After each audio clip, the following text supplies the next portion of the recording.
CR101radio.com, podcasts, and more.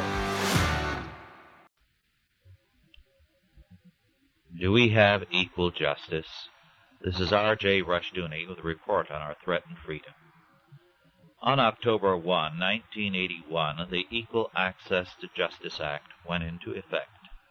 After many years of effort by small businesses, this measure was finally passed by Congress. Certainly, there were some serious evils that needed correcting.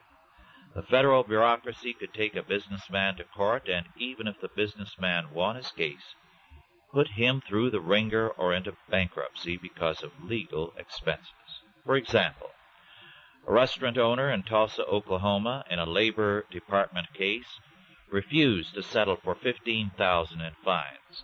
He fought the case and was vindicated, but his legal costs were over $30,000. A furniture manufacturer in Missouri fought a charge and won finally, but his attorney's fees were several times the net worth of his factory.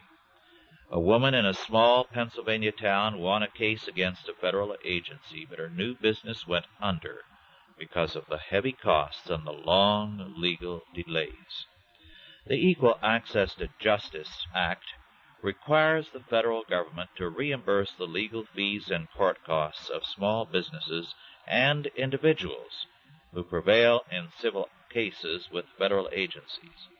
This act is a step in the right direction, but some very serious problems still remain. First, how can anyone be compensated for 2 to 4 years or more of a legal battle for survival? It involves costs other than legal fees, financial and emotional costs which can run high. 5 and 10 years after such a battle, the scars and costs are still there. Second, the persons who really pay the legal fees and the court costs are the businesses and individuals who win the case. They pay it in the form of taxes. The losing bureaucrats do not pay it out of their own pockets. They are not in the least penalized for having brought a wrongful action against someone. On the contrary, since they have nothing to lose, they on occasion punish the winning citizen by going after him again, even when we win. And when our court costs and legal fees are reimbursed to us, we are the losers because of the cost of time and the vulnerability to more attacks. When the state or the federal government loses, it bills us for the cost of our victory in the form of taxes. In other words, one way or another, the state and the federal government turn everything into a game of Russian roulette, one in which the gun is always at our head, and they load the gun and pull the trigger. We do not have equal justice. Our courts are state and federal courts, and promotion or advancement for judges comes by pleasing the powers of state.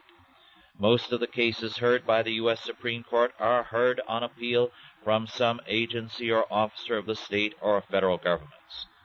The Equal Access to Justice Act of 1981 was indeed a step in the right direction, but we need several more steps and a mile or two to rectify the imbalance of justice. This has been R.J. Rushdoony with a report on our threatened freedom.